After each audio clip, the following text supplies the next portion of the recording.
The sound begins with a sharp, familiar creak. It is the groan of weathered wood against a cold, hard floor. You might remember this sound from your childhood. Perhaps you were sitting at a heavy oak table. Your legs were swinging freely, unable to reach the solid ground. In that moment you felt small. You felt like a temporary guest in a world built for giants. But your childhood instinct was actually a biological echo. For 99% of human history, you were never supposed to be up there. Sitting in a chair was once a radical act of rebellion. Today we consider sitting to be our default position of rest. We surround ourselves with ergonomic mesh and sterile, synthetic padding. Yet for our ancestors the chair was not furniture. It was a weapon of social status. It was a throne designed to separate the gods from the dust. We have forgotten that for thousands of years, to sit was to rule. Look at the chair you are occupying right now. It feels mundane, quiet, and almost invisible. But if you were born 5 centuries ago, your skin would likely never touch one. You would live your entire existence on the ground. You would eat, sleep, and negotiate on woven mats or packed earth. The textbook history of the chair tells a convenient lie. It says we invented them for comfort and better posture. It suggests a smooth path of progress from the dirt to the recliner. But the raw grit of the past tells a different story. In ancient Egypt, the chair was a technology for the divine. It was a physical platform built to lift one human soul above another. To sit was to be literally, physically superior. When a pharaoh sat, he was not merely resting his tired limbs. He was manifesting a divine right to look down upon the horizon. This history remains etched into the very bones of our language. We call the leader of a congregation the chairman. We describe a professor's authority as a faculty chair. Even the word cathedral grows from the Latin term cathedra, meaning a seat of power. For the medieval peasant, the sight of a chair was a silent threat. It represented an immovable authority that they could never hope to reach. The masses were bound to the floor. They spent their lives squatting in the long shadows of seated lords. This created a profound psychological gap in the human mind. The chair became a physical boundary between those who served and those who were served. It was the ultimate four-legged barrier of the class system. The tension finally reached a breaking point in the 18th century. The world was beginning to simmer with the heat of revolution.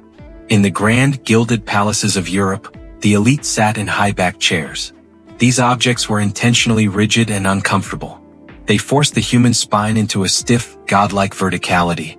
They were crafted to project an image of effortless, unyielding strength. Meanwhile, the commoners were physically broken. Their bodies were bent by labor and the constant, crushing act of bowing. They grew tired of being lowly in every sense of the word. They hungered for the dignity of the seat. The spark arrived when the Industrial Revolution met the Age of Enlightenment. Thinkers and rebels began to ask a dangerous, forbidden question. What happens to society when you mass-produce the one thing that defines a king? The answer changed the human landscape forever. By the middle of the 19th century, factories began to breathe life into the Windsor chair. Then came the bentwood chair, born from the steam and fire of Michael Thonnett's workshop. These pieces were light, affordable, and dangerously elegant. Suddenly, a common laborer could purchase a trophy of power. They could bring a version of the royal throne into a smoke-stained cottage. This was the great social leveling. It was not merely a change in home decor. It was a massive tectonic shift in human behavior. Historians call this postural mimicry. By sitting in chairs, the working class adopted the physical pose of the aristocracy. They stopped looking up at their masters. They began to look across at their equals. This silent revolution moved into the beating heart of the home. The dinner table transformed from a place of service to a stage for equality. The chair effectively killed the visual hierarchy of the family unit. Everyone at the table was finally at the same height. This changed how we debated, how we argued, and how we viewed our own worth. Your modern kitchen chair is actually a victory monument. It is a trophy plucked from the ruins of a long and bitter class war. You sit there with a sense of entitlement that your ancestors could only imagine in fever dreams. You have claimed the right to be a king in your own small kingdom. You are no longer bound to the damp dust of the floor. But history always demands a heavy price for its gifts. We won the war for the chair, but we may have lost our physical freedom. This is the irony of our modern, cushioned comfort. The throne that we fought for has become our daily, invisible prison. We have traded our natural mobility for the status of sitting perfectly still. Our bodies are now structurally different from those who came before us. We have lost the ability to squat with ease or move with raw, animal agility. We spend our waking hours folded at 90 degrees. We are surrounded by billions of chairs in a world that has forgotten how to stand. The miracle of social equality has led to the quiet epidemic of the sedentary life. We are all kings now, but we are kings who have forgotten how to walk our own lands. Take a moment to feel the weight of the chair beneath you.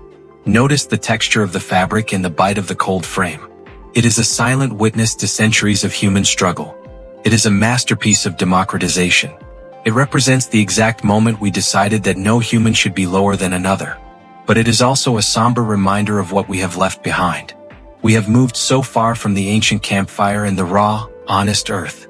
We have traded the freedom of the nomad for the heavy stability of the seat. As you sit there in the quiet, remember the creak of the wood. Remember the swinging legs of the child who was desperate to grow up. You are finally at the table. You have claimed your seat of power. But as you look around at a world of seated people, you must ask yourself one thing. What did we sacrifice to finally stay in one place?